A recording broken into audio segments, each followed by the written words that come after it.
What's up, Steeler Nation? We are the Observers. I'm Chris, joined by Grant and Smo, fresh off of another successful Observers trip.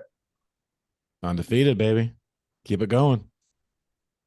Yeah. We said that yesterday. I think it's gonna suck one of these times when we lose it when we're there. Someday they're gonna lose. But man, yeah. is it fucking fun. Someone's gonna have to bail me out. I still stand by that the home games are significantly more fun than the away ones. Well, we're not The getting away ones are harassed. fun. Yeah, the away ones are fun. It's like seeing a new city, but like just being there in Pittsburgh, like I don't know, down by the river. Just everyone's, I don't know, cold. You can't even explain it. It's a just vibe, so dude. fun It's just to everyone be everywhere. Like we take over cities, but it's just different when you're just like walking the South Side for breakfast and everyone's in Steelers gear, and then you get over to Yeah, the just North screaming Shore at and you. everyone, every single bar is loaded with people. You leave a restaurant and like, go bring home a win. Like, just everyone loves it. It's awesome. You go into a diner and you get Sweet. screamed at by the people working. Well,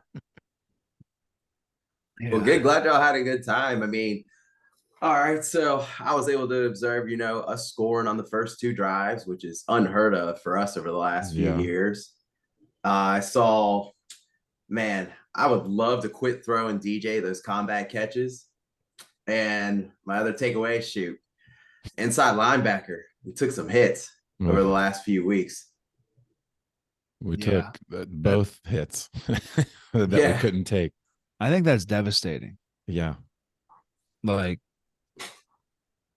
not season wrecking, but like losing a big piece.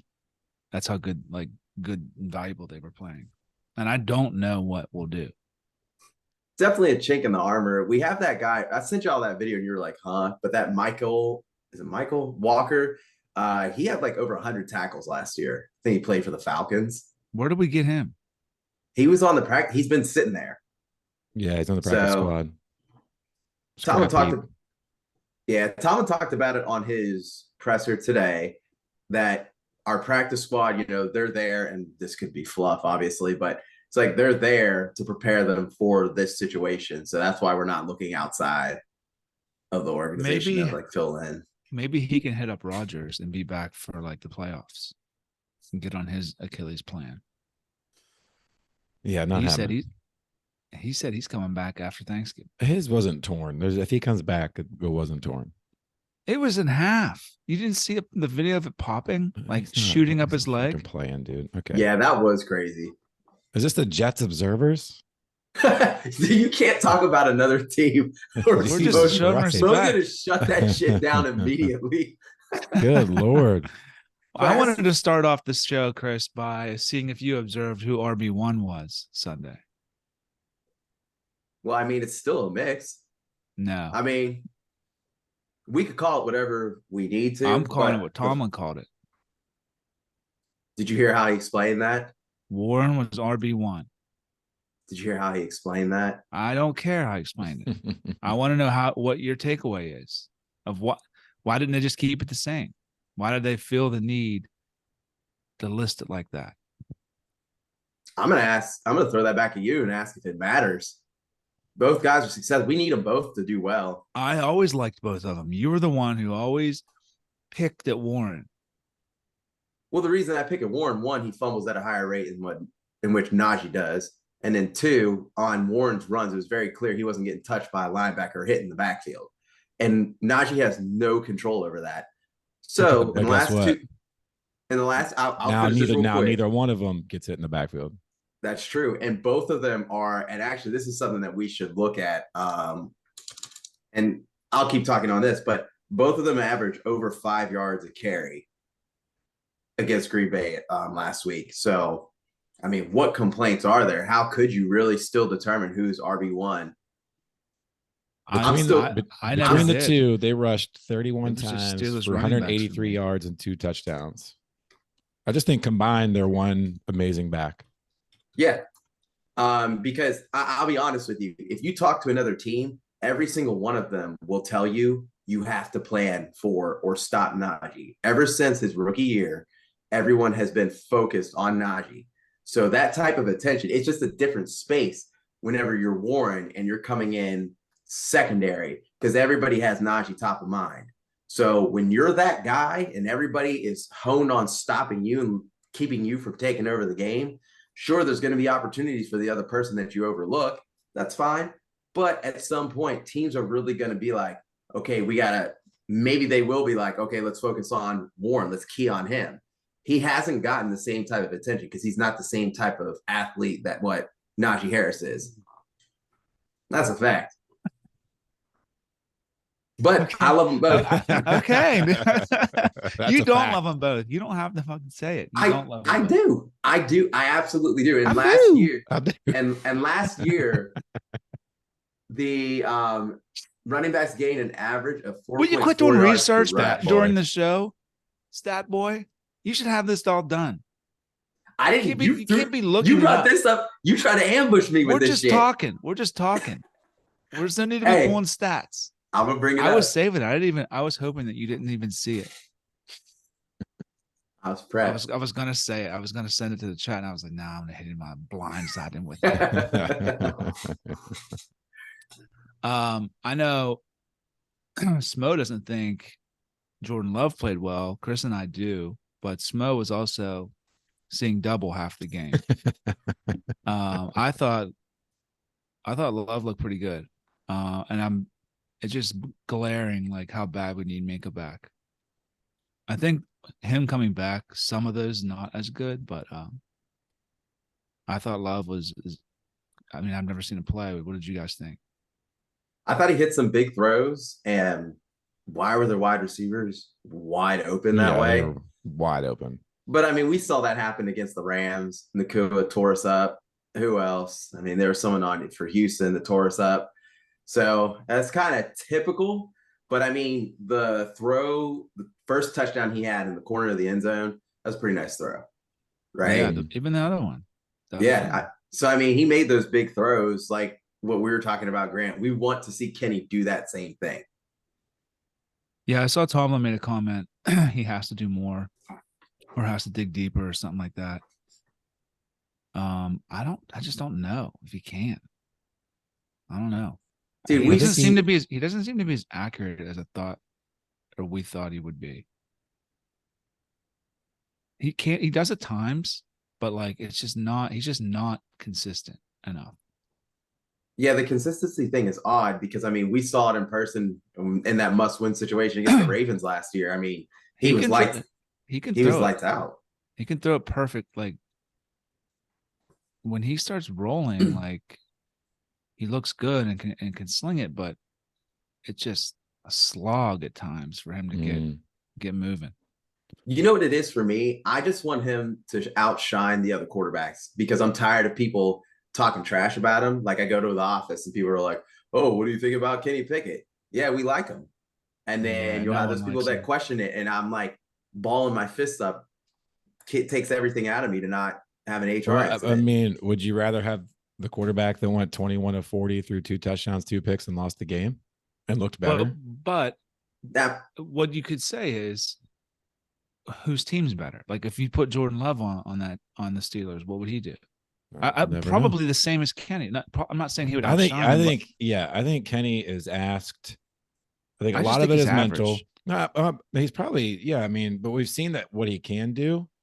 I just think if you go back to even like the early days of Mitch last year, I think Kenny right now is asked, especially now the running game is going. He's asked to not take chances. I think he's explicitly. I think he's. Dude, you watch the Bills can't win a fucking game, dude. They fired their OC. Allen throws picks left and right. And Tomlin's looking at that saying, take care of the ball and we're going to win the game. Take care of the ball. Now that we can run it, we're going to run it. We're going to splash D. We're going to win the game. Don't lose the game for us is all Tomlin is doing. But it's not like he's not losing the game for him, but how long can we do this? This is the recipe, man. It can't. I mean, yeah, but it's not. It feels sustainable. This feels like the 11-0 team. I was right there with you. Like this is this team is 13-5 over their last 18 games. And I'm number one on harping on like going 9-8, blah, blah, blah. Like I'm ready to let it play out because I watch these other teams play. And yeah, all world Josh Allen looks like ass. Just throwing picks left and right. Jordan Love, 2 picks. Your boy Will Levis falls under the pressure when he has a chance to win a game. Like no one is like, we got a chance to be the number 1 seed in the East in the AFC if we win next week, and some other pieces fall. Like we're winning games. I agree. I don't care. We won shit when Ben was throwing 4,000 some yards and 30 some touchdowns. Right now I'm just happy winning games. I don't know how long it's going to last.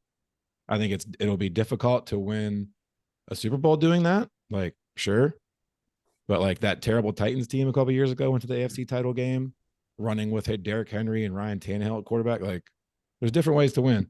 And I think we're good at winning this way. I'd have to say, going back to the Grant, you saying it feels like the 2011 Steelers, or not 2011, the 11-0 Steelers. Yeah, 2011. But I'd say it's different this year. I think that was the Tebow year. I hope it's not like that. Oh, God.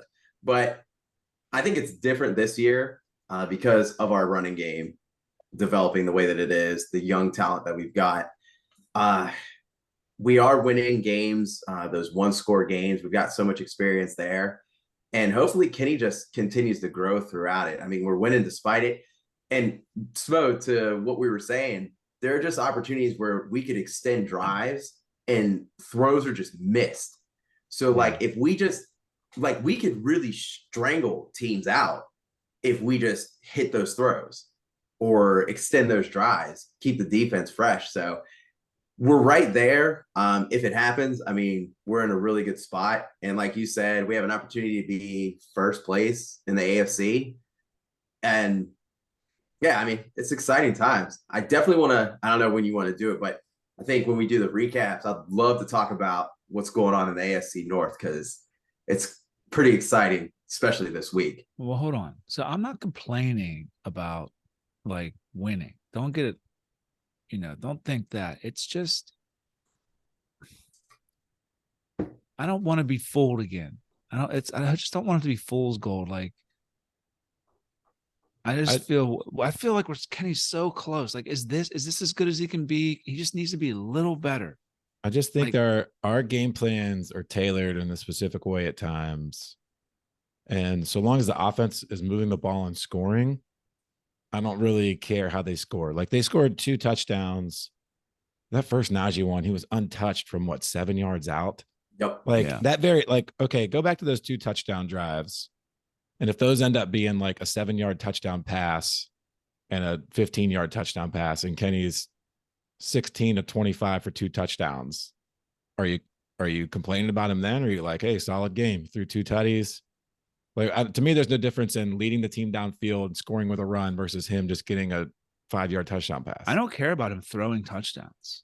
I care about like not moving. That's how I gauge him is moving the ball. Like 3 and outs, I think are pathetic. Those are like a thing of the past now. I know, but we lived through that, and I think like you can move the ball. I don't know. Get 3 or 4 first downs and then some, a penalty or stall or get a field. That's how I like want to see this offense go. And if we I don't need to see him throw 3, 4 touchdowns a game. Running ones are fine, but like just move the ball is what I would, like Chris said, extend drive. He's just missing these throws that just seem like right there that he could make in his sleep, and he doesn't make them. Yeah. In the first 3 quarters. Yeah. Yeah. Right. I mean, there's going to be, it's just hard to, I just can't. It's hard to knock it for winning, right? Yeah. I mean, they're 4-1 the last 5. I mean, I look at like the last 4 some games that he's played, he's over 60% completion. Like he's going to miss some. I think they also got off to a horrible start. He played how many games without DJ? Now without Muth, without a run game. I just feel like the offense is completely different. And I look at that Green Bay game, and of watching it, I think they came out and said, we can run down this team's throat, and that's just what we're going to do. That's just what we're gonna do. Like if you're able to run 30 sometimes for 200 yards, why even like mess around taking the risk of throwing downfield? Just impose your will. Impose your will and win the game. I'm Did you fine see with his that. passing chart? Like not one in the middle. Yeah, nothing ever. Did you see the Pickens routes that I sent you, like compared to Mike Evans? That also is like, I mean, that is There's no excuse for that. That's, I mean, yeah, that's get your best players in space and do something. I think Deontay only had one ball, didn't he? Yeah, one catch for 17 yards. Yeah. I mean, we threw it to him a couple times. Like I was saying, we threw that pass down the sideline, which was a George Pickens play to be made. Like Pickens needs those balls. There's no reason to send that. Yeah, dude, it hit him. It hit him right in both hands. Oh, like I know what you're talking about. He like there was no reason. Yeah, but it hit him in both hands. I thought the guy knocked it out. I couldn't tell from the stands. No, like the guy was there, and he may have distracted him and everything. But if that's Pickens just going up strong, taking it from you, and then holding it out like he's holding the ball. I like when he does that. Yeah, like when he catches it and doesn't ever bring it down. He just like holds it. Like, I like it better when he keeps both feet in bounds, though. Yeah, and doesn't delete Instagram. Right. But yeah, so good win. On to the next one, and the next two are going to be a bloodbath. Yeah. I saw today. You can get in the AFC North, but you'll love this stat. But Lamar has as many touchdowns as he does turnovers. Isn't that crazy? We've known this for I don't know how long. I just can't believe that. I mean, I can, but he got 10 fumbles. 10 fumbles is lost insane. 5 of them and 5 picks. So yeah, 10 and 10. Take care of the ball, man. Yeah, and that's the other thing that I like. That's how you lose your job. I mean, it's another thing that I like to keep in mind or in perspective with us is the Steelers win 1-score games. Like we're really good at it. We know how to come back from behind. Do you hear them say Tomlin's record in 1-score games in his career?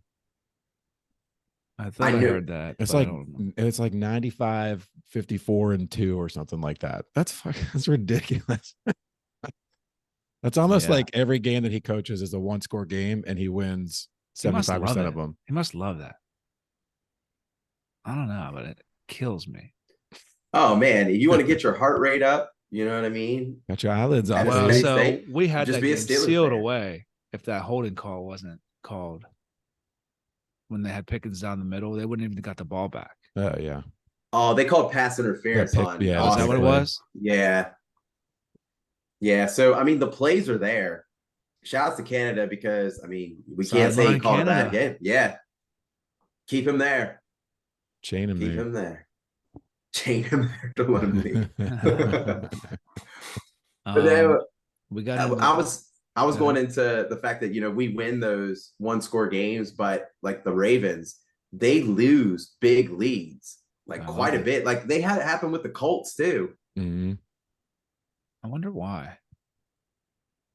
Because they don't take care of the football. Lamar has those. I mean, they were up on us because they can run. If they can run throughout the game, but then they turn the ball over as the game goes on. So if they could run in the fourth quarter, really, they should have ran it down our throats, right? And then close us out. So they could run on us. Yeah. Nor can they run on Cleveland. Yeah. Thursday's going to be awesome. Who do we got to root for? We're just rooting for the Bengals to get buried, right?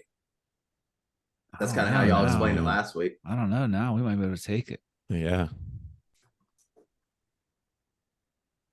I don't know. Just root for chaos. I mean, yeah. I guess I'll just root for Cincy just because I live here and want to see people burn. The kids cry in the grocery stores. Oh, yeah. We've got that one.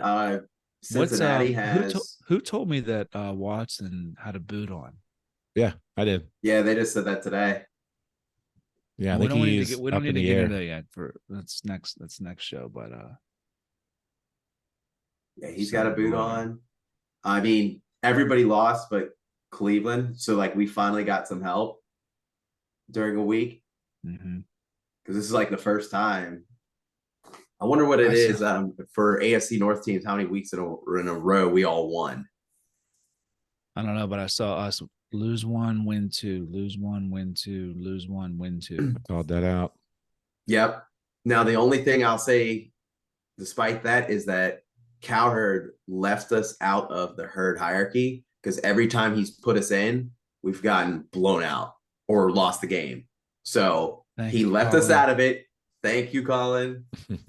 Let's go get it on Sunday. Greeny said they should just call the coach of the year the Tomlin Award and keep him out of it because of how well he's doing with this team in these like past couple years. We were ready to fire him weeks ago, dude. I know. I do. Y'all were. I don't think we could win a Super Bowl with him anymore, but we're still here. I don't know. We'll have to see, we're not 2-8 like the Pats. Yeah. I mean, they don't have TJ Watt, but man, is he good. I mean, you look at the game, the Green Bay game, he had that one sack. I mean, the team did their thing. Yeah, but I just told you, I was just watching highlights and commentary on it. He was like stopping runs from halfway across the field, playing pass defense. Keanu Benton, though, if we're going to talk about people being all over the field and the hustle and all that, Keanu Benton was out there. I mean, thank goodness we were able to get him. All right, last thing. What did we say inside linebacker? Mark Robinson starting or this Walker guy? Tomlin said it was going to be that Mark Robinson was first in line for additional. So he's going to have the green dot. I don't know who's going to have the green dot. I don't think you give it to. I don't think you give it to Robinson. We end up playing a lot of Roberts coverage that isn't. I think Roberts is he's the main front guy now, but when it's like coverage situation, especially if Minka's back, we can play the 3 safety look again. I mean, you're going to see a lot of Elijah Riley, Keanu Neal, Shannon Sullivan. But I don't think you'll see E-Rob and Mark Robb on the field at the same time very often. Unless even against Cleveland? Goal line, we know it's run coming. You can't have both those dudes exposed in pass coverage often. You just can't do it. I'm going to say with Cleveland, you would think this would be the game for it. I don't know. Can't do it. I hope we can protect Kenny. Let's talk about it on Thursday. I know. We got to figure out what we're going to. Are we going to bring Billy back? No, we're done with him. We already stomped on his throat. All right, we'll see what we can do on Thursday. All right. I'll see you guys. Good win. All right, y'all. Observers out.